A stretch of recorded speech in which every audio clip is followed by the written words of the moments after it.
ustedes quieran llamarlo, eso involucra de que el nivel de contagio va a ser menor. Sin embargo, qué va a suceder con el impacto en la economía? Pues resulta de que eso puede ampliar lo que es la recesión, ¿no? La severidad de la recesión.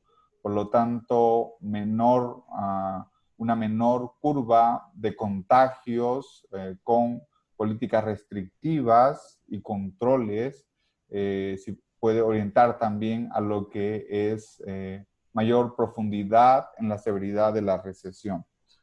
Entonces, aquí nos encontramos con esta disyuntiva. El dilema es cómo logramos aplanar esa curva exponencial que tenemos en los contagios y que por lo tanto la idea es controlarla. Por otra parte, cuando hablamos de coronavirus, hablamos de que es un shock bidireccional. ¿Qué significa un shock bidireccional? Significa de que el impacto está por dos lados. Está por el lado de la demanda, en el cual se afecta al consumo, se afecta al mercado de trabajo, se afecta al sistema financiero, es decir, si el ingreso de las personas cae, al caer consumen menos, de igual forma, no solamente consumen menos, sino también ahorran menos, ¿no es cierto? Y por lo tanto, este problema por el lado de la demanda también afecta a las empresas porque las empresas no venden sus bienes y servicios, y por otra parte, al caer el ahorro también afecta al sistema bancario. Entonces, es un problema de demanda, pero también es un problema de oferta. ¿Por qué es un problema de oferta? Porque las empresas no producen bienes y servicios. Al paralizarse la actividad económica, tienen de hecho problemas de lo que son sus materias primas, tienen también problemas porque los trabajadores no van, valga la redundancia, a trabajar porque deben cuidarse de la enfermedad, porque deben entrar en cuarentena, y por lo tanto es un shock, digamos así, un shock bidireccional tanto de oferta como demanda. Si explicamos un poco cuál es la implicación del coronavirus COVID-19, pues básicamente afecta a todo lo que es el flujo circular de la economía. Y una economía, ¿por quién está formado básicamente? Está formado en primer lugar por lo que son las familias, está formado también por lo que es el gobierno, está formado por lo que es las empresas, y en este flujo circular también tenemos el resto del mundo y tenemos el sector financiero. Hemos mencionado de que al afectarse el ingreso de las familias, disminuye el consumo, pero también al afectarse su ingreso y desde luego disminuir el consumo, eso afecta en la disminución del ingreso de las empresas. ¿Qué es, en caso extremo, qué podrían suceder con las empresas? Podríamos tener quiebras, por ejemplo, podríamos tener reducción de la fuerza laboral, es decir, despidos, y eso también aún más profundiza el problema con los ingresos de las familias.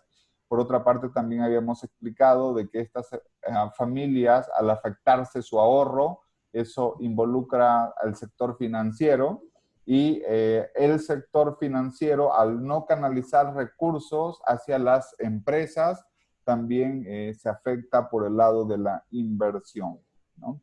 Entonces, de hecho, si vemos desde el punto de vista de las empresas, las cadenas de suministro han quedado totalmente cortadas, por lo tanto, eso también es un problema para las empresas. Si analizamos la interconexión que tienen los agentes económicos, las empresas, particularmente con el resto del mundo, las empresas, se corta la cadena de suministro vía importación, pero también se corta la oferta o la venta de los productos en el extranjero. Por lo tanto, las empresas no reciben pagos por concepto de exportaciones. Si vemos, por otra parte, las familias tampoco pueden aprovisionarse de bienes importados porque los bienes importados no están llegando. En otras palabras, la afectación sobre el flujo circular de la economía es generalizado.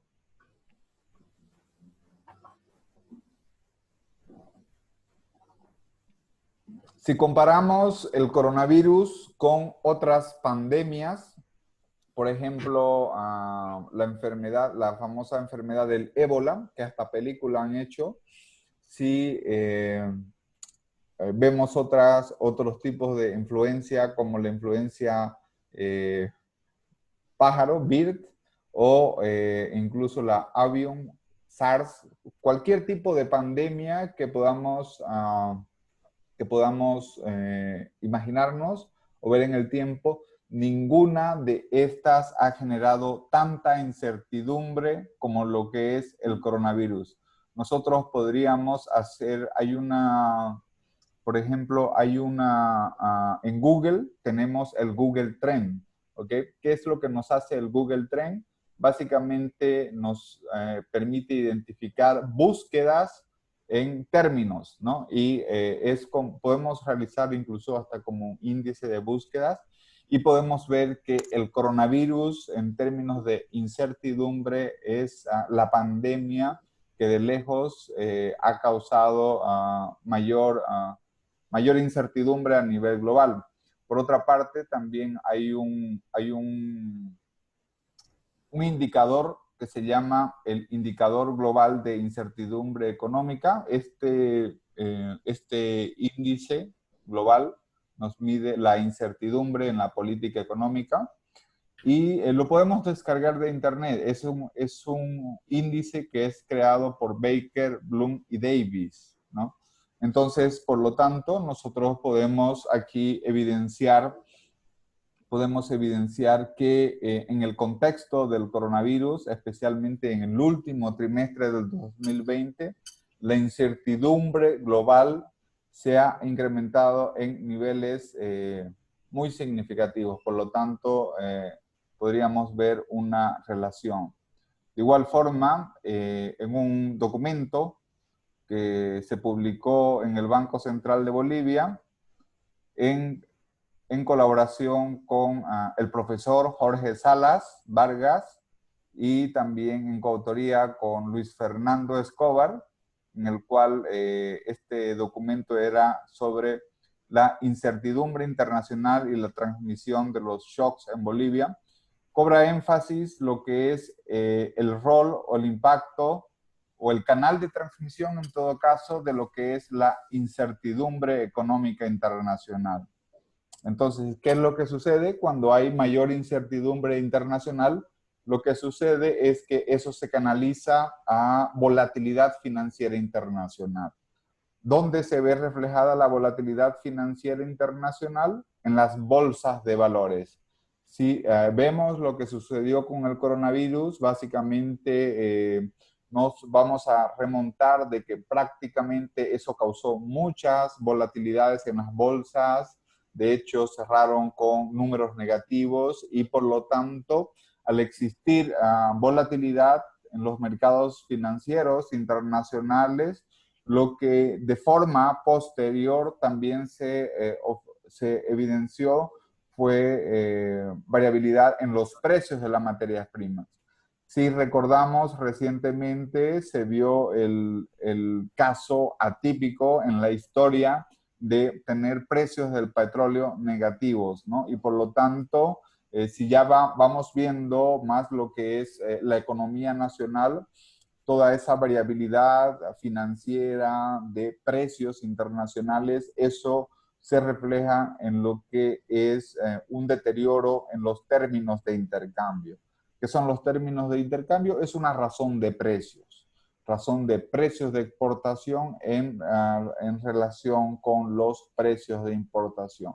Y desde luego esto también afecta a lo que es el sector real, afecta a lo que es el sector fiscal y desde luego afecta al sector externo, ¿no? Entonces, este es un modelo importante que nos permite explicar cuál es la importancia de la incertidumbre internacional y su canal de transmisión en la economía boliviana.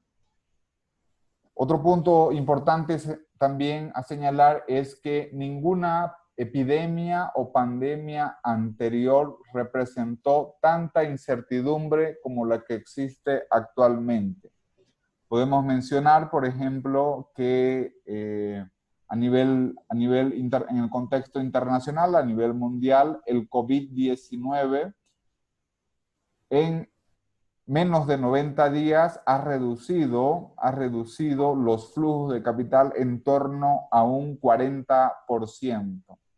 Si esto lo comparamos con la crisis financiera más reciente, que es la crisis global financiera del año 2008, la reducción, los flujos de capital estuvo alrededor del 20%. Hoy estamos alrededor del 40%. Entonces, esto involucra de que la magnitud o la severidad en la reducción de los flujos de capital ha sido del doble. Inclusive, si lo vemos para el caso de América Latina, aún es peor en términos de reducción de los flujos de capital. En tal sentido, en poco más de 2 meses, de haber aparecido los primeros eventos en caso de coronavirus, se ha evidenciado de que en la región ha existido una contracción en los flujos de capital en torno al 60%. Sin duda alguna, el coronavirus es lo que llamamos en economía y finanzas, es un cisne negro. ¿Qué significa un cisne negro? Significa un fenómeno que aparentemente es impensado o es poco probable que aparezca, sin embargo, cuando aparece es altamente significativo. Y por lo tanto, si hablamos del nivel de la actividad económica a nivel mundial, posiblemente la pérdida acumulada en el 2020 y el 2021 va a estar alrededor de los 9.000 millones de dólares. Esto considerando de que el efecto de contracción económica va a estar fundamentalmente este año y posiblemente tenga algunos rezagos para el año siguiente. Pero ninguna pandemia antes en la historia había causado estos efectos como lo que estamos viviendo. De igual forma, mencionamos, en la economía hay algo que se llama brecha del producto. ¿Qué es la brecha del producto? Es la diferencia del Producto Interno Bruto observado y el producto potencial, ¿no? Entonces, la brecha puede ser de 3 tipos. Puede ser de manera positiva, que es cuando la economía está creciendo más de lo que debería crecer. Puede estar en su nivel potencial, es decir, de que el crecimiento de la economía es igual al crecimiento potencial. ¿Qué significa crecimiento potencial? Significa que hay un pleno uso de los factores productivos, y la otra es la economía en fase de subproducción, o también llamado en fase de desempleo. Eso básicamente se refiere cuando la economía se encuentra en un nivel de crecimiento o de actividad menor al que debería estar en términos potencial. En tal sentido, este año vamos a tener a nivel mundial lo que es brecha negativa, es decir, vamos a estar en una fase del ciclo económico en subproducción o desempleo. Y aquí algo que es importante señalar es de que en en un contexto sin estímulo económico, la brecha negativa o la fase del ciclo económico de recesión sería mayor. Y por otra parte, cuando brindamos estímulos de política económica, política monetaria o política fiscal, uh, lo que significa es de que esa brecha negativa se reduce. Sin embargo, no se va a mitigar ni se va a eliminar, simplemente de que se puede amortiguar. Hoy en día, para los economistas, el tema de la pandemia es algo tradicional, perdón, es algo que rompe el análisis tradicional. Nosotros debemos pensar ahora en hacer economía, en hacer análisis macroeconómico en presencia de pandemias. Imagínense, el servidor que les habla jamás pensé que iba a tener que estudiar un modelo epidemiológico para poder predecir algún tipo de comportamiento en la cantidad de infectados, por ejemplo. Entonces, por lo tanto, hemos tenido que adecuarnos y hemos tenido que estudiar y aplicar un modelo epidemiológico que, por cierto, tiene críticas y tiene también grandes complejidades. Para hablar de economía en presencia de coronavirus, debemos basarnos en este modelo que se llama el modelo CIR. ¿Qué contempla el modelo CIR? Básicamente contempla de que tenemos una población la cual es susceptible de adquirir la enfermedad, en este caso el coronavirus, por ejemplo, y de esta población susceptible evaluamos la dinámica en el contagio. Y básicamente esa dinámica en el contagio consiste en estimar la cantidad potencial de personas infectadas, la cual pueden tener dos trayectorias. ¿Qué sucede si una persona se infecta con coronavirus? ¿Cuál es la trayectoria? Una trayectoria es que sea asintomático. ¿Qué significa eso? Que no sienta nada y por lo tanto se va a recuperar de manera automática porque está inmune. Este es un primer elemento. ¿Cuál es el otro elemento? Si una persona está infectada y no es asintomática, lo que va a suceder es que va a sentir los síntomas, puede tener complicaciones críticas, ¿no es cierto? Y a raíz de estas complicaciones críticas hay dos caminos. Una, o se recupera o la otra se muere.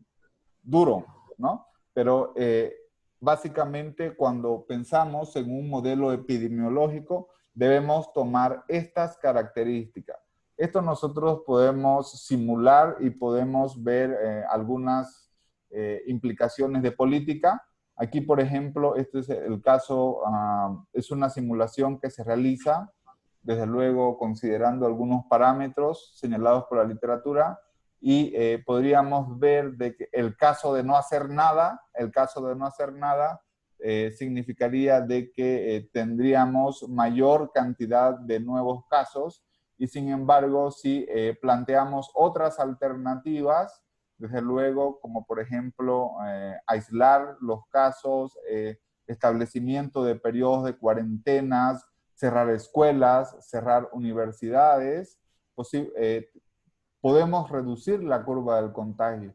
Sin embargo, la extensión en términos de tiempo se puede prolongar y como les mencioné anteriormente, eso también involucra de que tengamos efectos en la economía.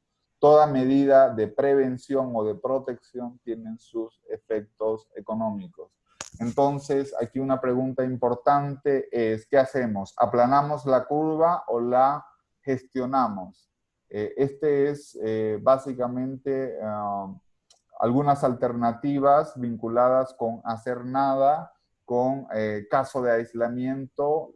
En el caso particular que somos las universidades, hoy en día se están aplicando medidas de cuarentena dinámica, donde en función de la cantidad de contagio y en función de la evaluación por zona geográfica y sectores, se ven que cuáles van saliendo.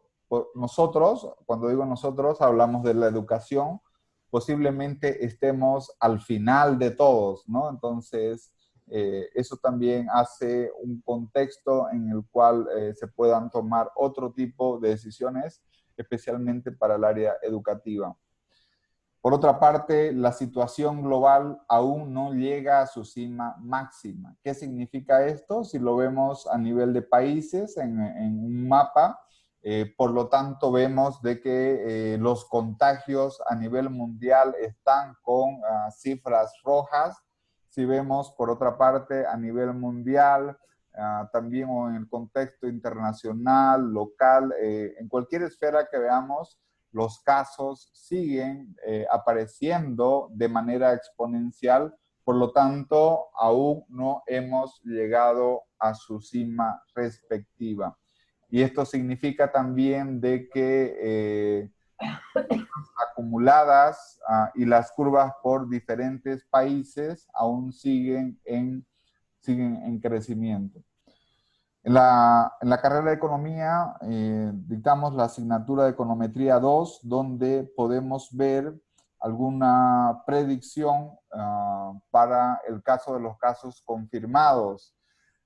En un horizonte de proyección hacia el 30 de junio, la variabilidad es mucha. ¿Por qué es mucha? Porque básicamente nos está señalando de que el riesgo y la variabilidad que existe tanto en los casos confirmados como en las muertes esperadas es bastante amplia. Tal vez hacer un pronóstico largo nos da resultados que son más amplios en comparación con resultados que son más, que nos permiten tener un control y seguimiento, por ejemplo, un control semanal. Aquí en este caso tenemos una proyección de lo que son los casos confirmados con datos hasta el 17 de mayo y si hacemos una proyección al 17 de mayo estábamos ligeramente superior a los 4.000 casos. Si hacemos una proyección solamente a una semana, es decir, al 22 de mayo, dentro de 2 días, vamos a superar desde luego los 5.000 casos y vamos a estar próximo a los 6.000 casos hasta el 22 de mayo. Y por otra parte, si vemos el número de muertes acumuladas, el cual ya ha superado al 17 de mayo las 160 muertes, podemos apreciar de que hacia el 22 de mayo, solamente tomando como referencia una semana, estaríamos superando los 200 decesos o fallecimientos. En un video previo, que gracias a la dirección de la carrera de Economía, realizamos las clases en vivos, hicimos en el curso de Econometría 2 un modelo, que es un modelo no lineal, que se llama el modelo de Gompers. ¿En qué consiste este modelo? Gompers en 1825, fíjense ustedes, el año de la independencia de Bolivia, plantea un modelo para explicar por qué los animales tienden a desaparecer. Entonces, básicamente, él plantea el fundamento del modelo biológico, ¿no? ¿Cuál es ese modelo biológico? Son distintas fases del ser humano, que es la fase de nacimiento, la fase de crecimiento, la fase de reproducción y finalmente la fase ya en la cual se fallece. En tal sentido, la curva de Gomper captura estos efectos. Es muy aplicable a lo que son pandemias. Tenemos una fase en la cual la pandemia nace, ¿no? Luego de ahí tenemos otra fase en la cual la pandemia se puede proliferar de manera exponencial. Sin embargo, va a llegar a un techo, digamos, ¿no?, de contagio. De ahí nuevamente la pandemia comienza a decrecer hasta que desaparece. Entonces, eso es lo que nos estima el modelo de Gompertz. Y en este caso son 3 los parámetros que se estiman. Tenemos, en primera instancia, tenemos un parámetro A. ¿Qué significa A? A significa el valor, la variable dependiente. ¿Cuál es la variable dependiente? Corresponde al número total de casos infectados por COVID-19. Y este depende de 3 parámetros: parámetro A, parámetro B y parámetro C. ¿Qué involucra el parámetro A? Involucra o representa a una asíntota. La asíntota matemáticamente es aquel valor que no se sobrepasa. ¿Ok? Por lo tanto, este parámetro A corresponde al valor máximo de predicción de infectados. ¿Cuál es la estimación para Bolivia? Con base en datos observados del 12 de marzo al 18 de mayo, es decir, hace 2 días, obtuvimos de que el valor máximo de predicción de infectados en Bolivia sería de 32.727 personas. Entonces, este sería el valor máximo en un escenario adverso y desde luego de alto contagio. Luego también tenemos otros coeficientes, como es el coeficiente B, que es un coeficiente de ajuste exponencial. Luego también tenemos el coeficiente C, que es una tasa de declinación en la curva. ¿Qué significa esta tasa de declinación? Que nos dio 1.81%. Significa de que una vez de que el contagio llegue a su nivel máximo, luego va a comenzar a decrecer o a declinar en 1.80% de forma diaria en relación con los casos, ¿no? Y es importante señalar de que este modelo no lineal toma también como referencia lo que es el número de días desde que ocurre el primer caso y por lo tanto tenemos una fecha inicial cuando se observó el primer contagio. Entonces, con esta estimación encontramos los parámetros, los cuales son estadísticamente significativos, y realizamos un pronóstico o una proyección hacia finales de septiembre del 2020. ¿Qué fue lo que encontramos? Encontramos de que si bien es cierto, la curva de contagio va a seguir de forma positiva, sin embargo, encontramos de que hay un punto de inflexión en el cual por una parte tenemos una concavidad y después, lógicamente, de este punto de inflexión, ya la concavidad de la curva va a cambiar. Pero ¿qué es lo importante acá? Es el cambio en la relación con los nuevos casos. Ahorita en los nuevos casos estamos en la fase ascendente, la cual según nuestras estimaciones con el modelo de Gompertz llegaríamos a un nivel máximo en los nuevos casos hasta la primera semana de julio. Y después de la primera semana de julio, ya la cantidad de infectados tendría que comenzar a disminuir. ¿Okay? Entonces, hasta aquí hemos hablado y hemos explicado un poco de lo que significa, el contexto de coronavirus. No podemos dejar de hablar de economía si no hablamos de este tipo de enfermedad si no la conceptualizamos y hacemos algunos escenarios y pronóstico de cuánto tiempo podría extenderse. En tal sentido, yo voy a hablar un poco ahora de lo que son las medidas ya de política monetaria.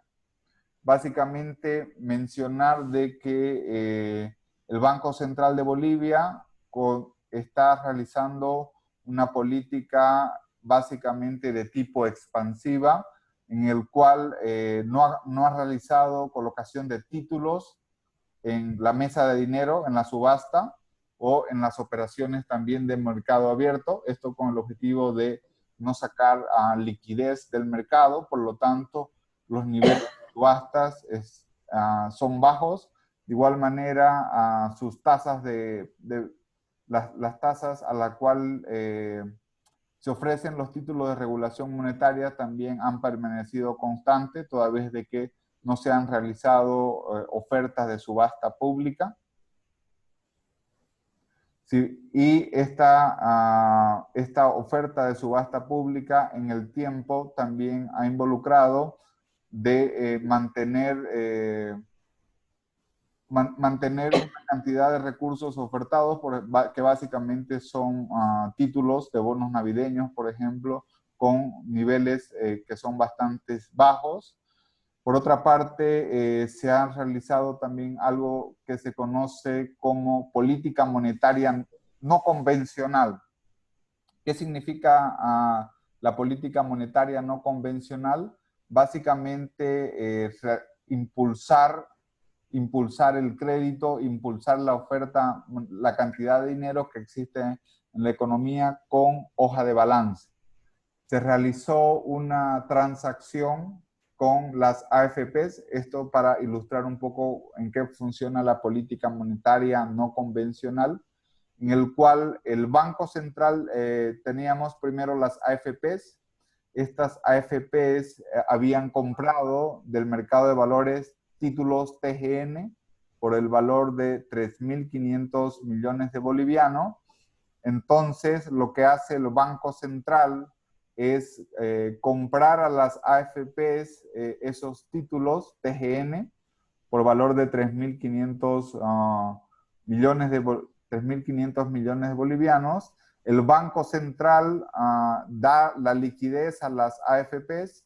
Las AFPs obtienen un mayor, las AFPs obtienen un mayor rendimiento al adquirir DPFs de las entidades financieras.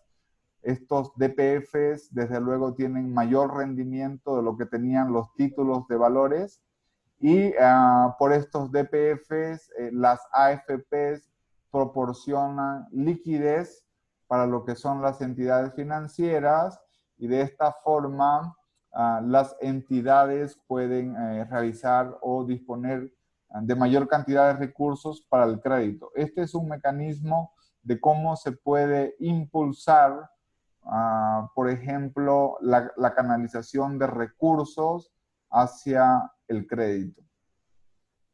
Por otra parte, si vemos la evolución de los agregados monetarios, los niveles actuales están por debajo de lo que ha ocurrido en anteriores años.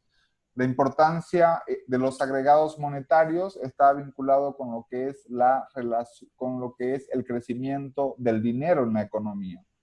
Porque resulta de que cuando la tasa de crecimiento en la economía es muy alta y está bastante lejos de lo que es el crecimiento de la actividad económica, por lo tanto, eso también puede generar presiones inflacionarias.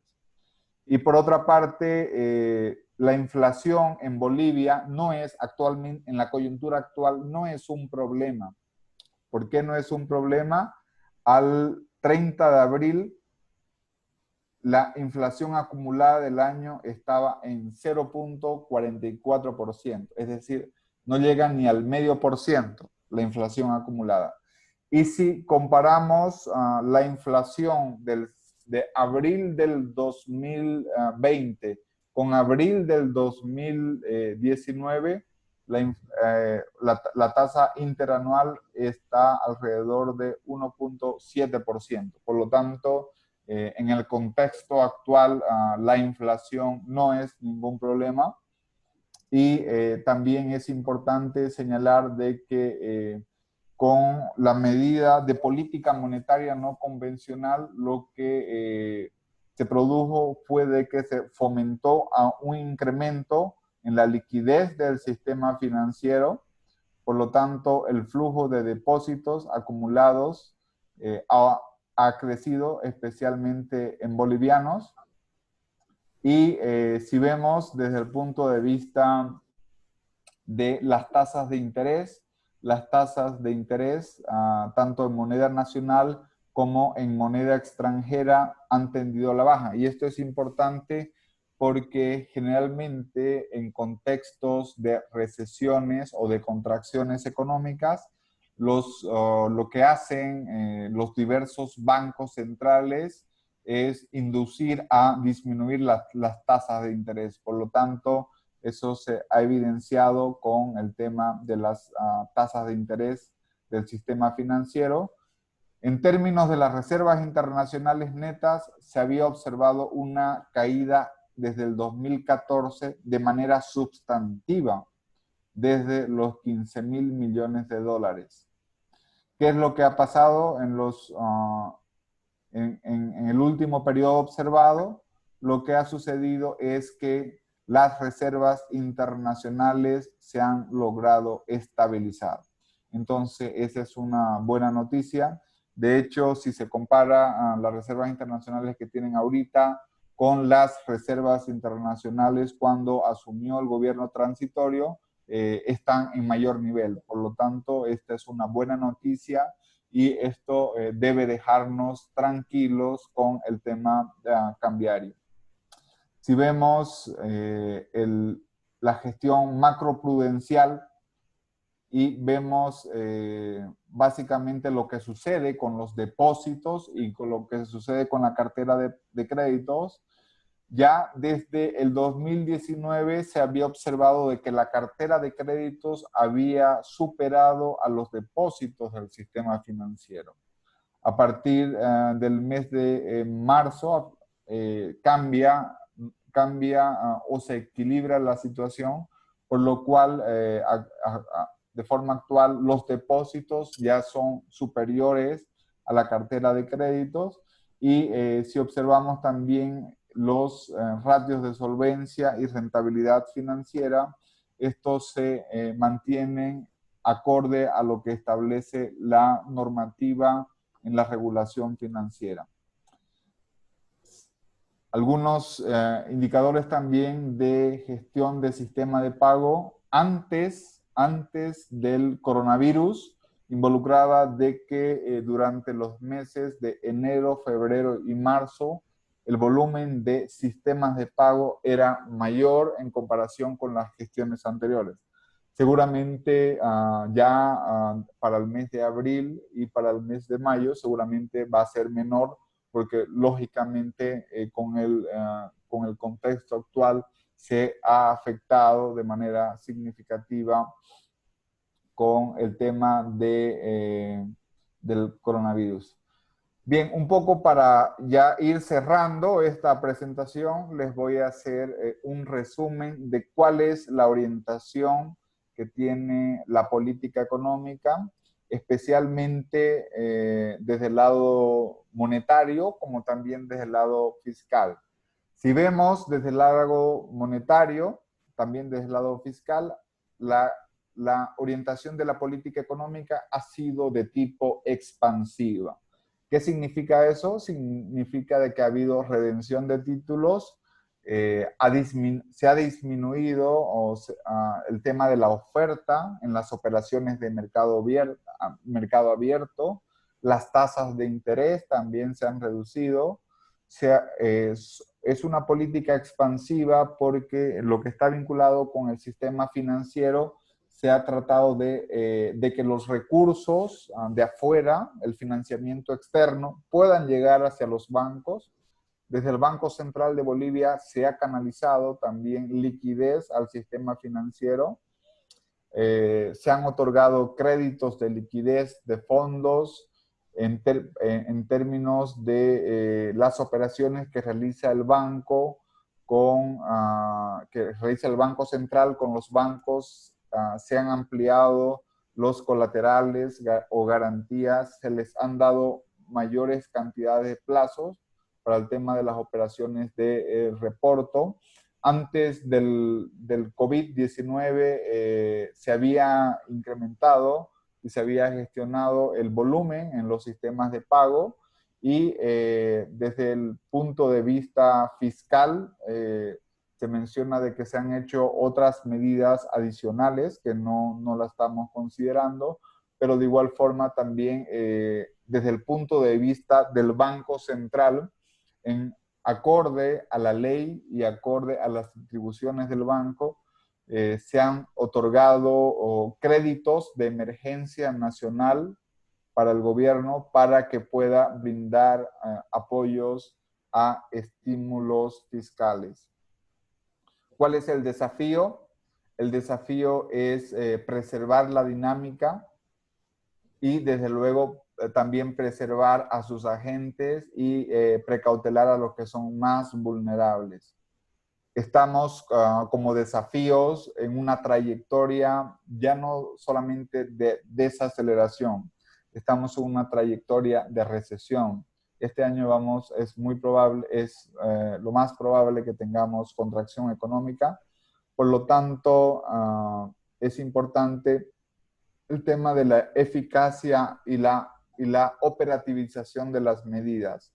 El Banco Central ha trabajado y continúa trabajando en lo que es el control de la inflación, algo que debemos mencionar, y es una complejidad de la economía boliviana, es el tema de la informalidad.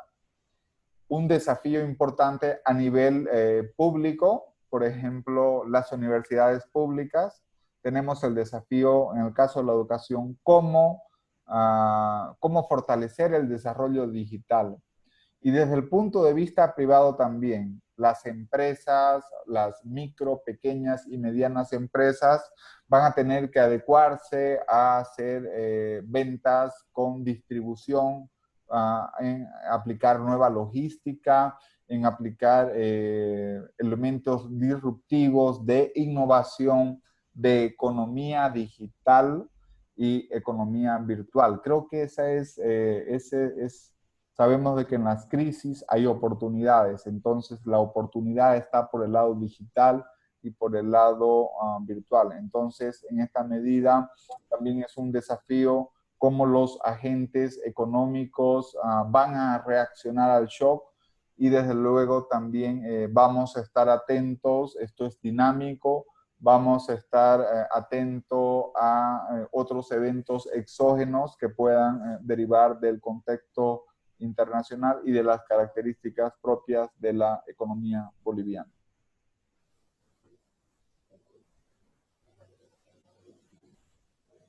Bien, muchísimas gracias. Eso es en cuanto a lo que teníamos de la presentación para el día de hoy. Muchísimas gracias, doctor, por su excelente presentación. Creo que los desafíos centrales sobre lo que se encuentra en el contexto de la economía actual es un poco la operacionalización de las medidas, que creo es donde más está trabajando seguro el gobierno, ¿no? Considerando las diferentes políticas o medidas que ha lanzado. Un poco interactuando con los que nos siguen en la transmisión, hay una pregunta de Milena Serrano. Ella señala, ¿no? Los empresarios actualmente han empezado a despedir personal a pesar de las medidas que ha lanzado el gobierno. ¿Cuál sería el efecto de esto en el corto plazo, tanto en el desempleo como en la producción? Dice. Sí, básicamente el escenario base nos plantea una contracción en la actividad económica en torno al 3 o al 3,5%. Por lo tanto, vamos a tener un efecto negativo en ese sentido. Por otra parte, hay algo que se conoce como la ley de Ockham. ¿Qué significa la ley de Ockham? La ley de Ockham significa la relación que existe entre la actividad económica y la tasa de desempleo. La estimación que hay para Bolivia es que por cada 3% que cae el Producto Interno Bruto, el desempleo se incrementa en 1%. Con la caída que vamos a tener para este año, la tasa de desempleo posiblemente se va a duplicar. Es decir, de que con una contracción económica en torno al 3%, posiblemente la tasa de desempleo va a estar entre el 7 y el 8%. ¿Cuánto cerró la tasa de desempleo a diciembre del 2019? Cerró en 4%. Entonces, posiblemente hoy en día eso se vaya a duplicar. Aquí un poco lo que es importante mencionar es que el rol de la política pública es importante, ¿no? Hablamos de la política monetaria, hablamos también de la política fiscal. Sin embargo, algo que también es importante es, ya el aporte principal es uno mismo. Uh, Desde el Banco Central de Bolivia se tratan de brindar estímulos para luego, desde luego, atenuar los choques negativos. Sin embargo, también depende de cada uno de nosotros cómo nos adecuamos a las crisis, cómo nos adecuamos a los desafíos. Y esto es la importancia del sector privado. Sería totalmente inconsistente esperar de que un determinado ente público venga a salvarnos. Es su rol y deben hacerlo. Sin embargo, también está la perspectiva privada, ¿no? Si yo tengo mi negocio, yo tengo, por ejemplo, tengo una pensión, ¿no? Supongamos, no la tengo, estoy solamente poniendo un ejemplo. Tengo una pensión, ¿cómo voy a esperar a que alguien venga a resolverme los problemas o yo voy a tomar las iniciativas de forma privada? Posiblemente no voy a atender en mi casa, pero voy a buscar algún mecanismo para que alguien lleve la comida o para que la gente venga por delivery y de esta forma yo me adecuo. Si yo tengo mi negocio y solamente la gente me conocía porque vive cerca, a lo mejor necesito crearme una página de Facebook o debo hacer una publicidad por alguna red social, etcétera, ¿me entienden? Entonces creo que aquí la importancia está en que los seres, los agentes económicos, las familias y las empresas debemos adecuarnos a vivir en términos digitales. Y desde luego también ese es un desafío importante. Y desde luego, como les mencioné en la presentación, cualquier medida económica que se realice, expansiva, impulso monetario, impulso fiscal, no va a solucionar la crisis, no la va a solucionar. No va a solucionar la brecha negativa en la producción, pero sí va a atenuar y va a mitigar un poco, aunque no va a desaparecer, ¿no? El efecto va a seguir, el efecto en el desempleo también va a seguir y por lo tanto el limitar toda la política pública es realmente complicado. Sí, gracias, doctor. Siguiendo un poco, aquí tenemos unos saludos de parte de Gustavo Cuellar, su persona. Sí, también Gracias, él muy se tiene amable, una señor pregunta. Gustavo. ¿Cuál sería la variable exógena a considerar, ¿no? Dentro de este contexto para tratar de tener mejores proyecciones, ¿no? Económicas en el país? Bien. ¿Qué variables exógenas debería considerar, digamos? Muchas gracias. En realidad, cuando hablamos de la economía, en la economía hay un vector de variables que tienen un comportamiento aleatorio. Posiblemente decir el crecimiento en la economía va a ser un valor puntual, pues imagínense ustedes qué complicado, ¿no? Depende de una gran cantidad de factores. Sin duda alguna, de todos los factores, el principal factor va a ser qué tanto va a durar esta cuarentena. ¿Qué significa eso? ¿Va a durar hasta julio? ¿Va a durar hasta agosto? ¿Septiembre? La dinámica del contagio es muy importante porque en la medida de que la cuarentena o el confinamiento se profundice, eso involucraría también de que la actividad económica va a estar paralizada, semi-paralizada, pero aunque esté semi-paralizada, también eso va a afectar a lo que es el sistema económico, ¿no? Afecta a los bancos, afecta al gobierno, deja de percibir impuestos, a las empresas, como habíamos explicado. Entonces, aquí estamos en una pregunta compleja y esta pregunta también está relacionada con la dinámica en el contagio del coronavirus. Todavía los casos siguen incrementándose, también va a estar en función de qué tanto o cuándo se va a aplanar la curva. Todo, Excelente. Para ir cerrando, solamente para concluir, ahorita todo es anormal, ¿no?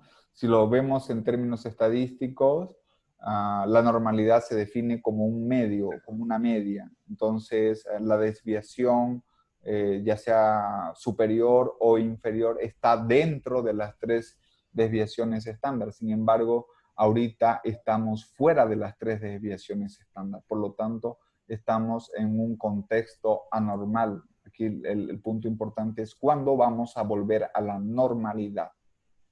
Sí, sí, estimado Fernando.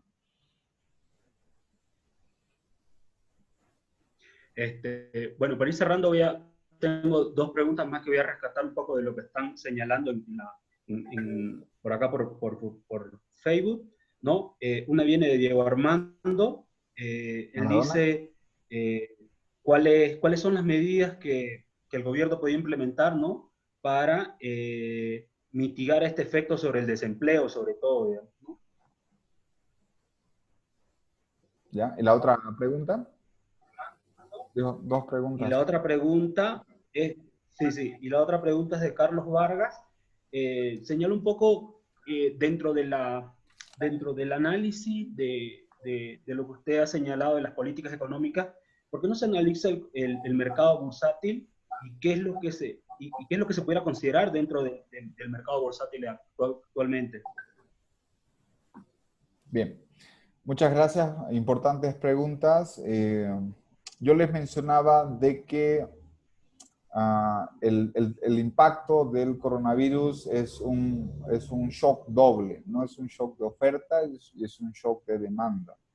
En tal sentido, ¿cuál es el problema principal que tienen las empresas? Es que no tienen ingresos, ¿no? Al no tener ingresos y tienen gastos, gastos fijos, gastos variables, planillas de sueldo, etcétera. Por lo tanto, el problema central se traduce a un problema de flujo. En tal sentido, las medidas que permiten aliviar el tema del flujo en las empresas y para que no se incremente, por ejemplo, la cantidad de despidos, básicamente está orientada a lo que son créditos, créditos en condiciones muy especiales, créditos a las pequeñas y medianas empresas para que puedan pagar su planilla de sueldos.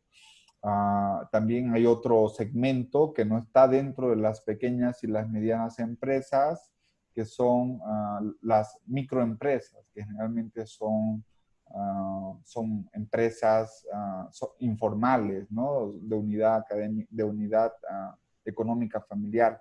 Por lo tanto, para ellos también hay un financiamiento en el sentido de que también puedan apoyarse por el lado del flujo. Entonces, el tema del financiamiento, el rol del sistema financiero, la canalización del crédito y la asistencia financiera es básicamente importante. La otra pregunta, por favor, había una segunda pregunta, si me la puedes repetir. Más que todo, él señala que, porque dentro del análisis que está planteando, el resumen del contexto de Bolivia, no La bolsa menciona de valores. el mercado bursátil, la bolsa de valores, ¿no? Y cuáles serían los impactos sobre la bolsa de valores. Sí, bien. Si comparamos nuestra bolsa de valores con otras bolsas de valores a nivel mundial, hay una característica bastante profunda, que es que mientras las bolsas en otros países desarrollados, o inclusive acá en América Latina, por ejemplo, la bolsa de San Pablo, la bolsa de Buenos Aires, o incluso la bolsa chilena, el componente de renta variable o acciones es muy importante. En el caso de Bolivia, no llega ni siquiera ni a un 3% la cantidad de transacciones por acciones, por renta variable, más de un 95% son de renta fija. Entonces, eso también involucra una limitación de tipo estructural en las operaciones que se negocian en la bolsa.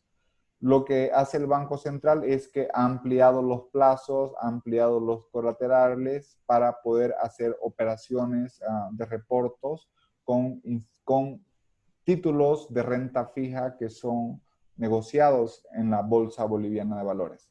Pero esa es la bolsa, un reporto, en otras palabras, lo que ha hecho el Banco Central es dar mayores condiciones para que, por ejemplo, los bancos puedan, con sus títulos, obtener mayor recurso. Esos son los reportos. Un reporto es cuando yo tengo, por ejemplo, no sé, soy el banco económico, tengo mis títulos valores y se los doy al Banco Central para que me preste dinero y después de cierto tiempo yo le devuelvo el dinero al banco y el Banco Central me devuelve mis títulos. Entonces es como un préstamo de corto plazo. En ese sentido, sí se están realizando operaciones con renta fija, aunque desde el punto de vista de la renta variable de las acciones es más limitado por la característica estructural de la Bolsa Boliviana de Valores. Bueno, muchísimas gracias, doctor, por la excelente conferencia. Quedamos muy agradecidos. Creo que hemos pasado una buena tarde con su presentación. Ha sido un poco este contexto en el que estamos viviendo, ¿no? Y las dificultades que tenemos que enfrentar, ¿no? Dentro del país. Bueno, para ir cerrando un poco este ciclo de conferencias que hemos tenido de parte de la carrera de Economía, le cedo la palabra a la doctora Carmen Nelly Durán. Muchísimas gracias. Para la carrera de Economía, este año es bien especial. Estamos cumpliendo 50 años de generación de profesionales para el país y la región. Creo que cada uno desde su puesto de trabajo está contribuyendo al desarrollo nacional y regional. ¿No? Agradecer la presencia y la participación de Alejandro Vanegas, un docente, investigador de la carrera de Economía. Nos ha mostrado un poco la complejidad del tratamiento de las predicciones en el tema de la COVID, pero también su impacto que va a tener en la actividad económica y la capacidad de respuesta que podríamos tener nosotros a través del Banco Central. Creo que la política expansiva es la única que podríamos emplear en este momento si queremos reactivar, ¿no? El acompañamiento que realice el Banco Central será fundamental para que nosotros podamos contrarrestar los impactos negativos de esta pandemia, ¿no? Tenemos varios desafíos, nos ha planteado varios desafíos que tienen que ser desde el punto de vista gubernamental, por ejemplo, y del Banco Central fundamentalmente para controlar el tema de la inflación, para para minimizar el tema del desempleo o para disminuir la incidencia de la contracción económica y su impacto en el desempleo. Y también la necesidad de un acompañamiento de la política fiscal en todo este proceso. El brazo monetario está muy bien, pero debe estar acompañado también con un brazo fiscal, ¿no? Entonces tenemos que tener todos los argumentos que se necesiten implementar para poder paliar o hacer frente a esta crisis. Creo que como reto se lo lanzo a Alejandro, seguir investigando y investigar también el tipo de política fiscal que podríamos implementar nosotros para poder contrarrestar esta crisis que se nos viene. Obviamente la crisis nos está presentando distintos desafíos y no solamente es al Estado, ¿no? Fundamentalmente nos está pasando la pelota a la sociedad, ¿no? A la sociedad económica. Y confiamos en que este periodo que se nos viene tiene que ser de mucha creatividad de las empresas, cualquiera sea su magnitud. Es el momento de hacer innovaciones. Las crisis siempre dan lugar a cambios, ¿no? A nuevas oportunidades, y creo que es importante innovar, ¿no? Innovar todo. Hemos visto en este mismo periodo cómo la gente en su cotidianidad ha ido brindando soluciones a los problemas que se nos están presentando, ¿no? Y creo que apuntalar y apoyar esas iniciativas individuales tiene que ser tarea fundamental del Estado. Nosotros contribuiremos desde la sociedad civil con la innovación, para adecuarnos a la realidad que nos toca vivir en este periodo de COVID y su incidencia en la economía, y poder salir adelante todos en unos 2 años por lo menos, ¿no? En el mediano plazo o en el tiempo más corto posible, ¿no? Todo dependerá de cómo podamos conjuncionar las acciones del gobierno y de las iniciativas individuales, ¿no? Muchísimas gracias, Alejandro. Muchísimas gracias, Fernando. Ha sido un gusto para nosotros estar aquí compartiendo con ustedes, y obviamente los aportes siempre serán bienvenidos. Muchas gracias. Gracias, doctora, muy amable. Bueno, entonces, muchas gracias a toda la comunidad, docentes, estudiantes, profesionales de la carrera de Economía que nos han estado siguiendo. Así también invitarlos a seguir con talleres cuantitativos que el doctor Vanegas transmite por la carrera, ¿no? Los que puedan seguir. Y hasta otra oportunidad. Entonces, hasta luego. Gracias, hasta luego, adiós. Hasta luego.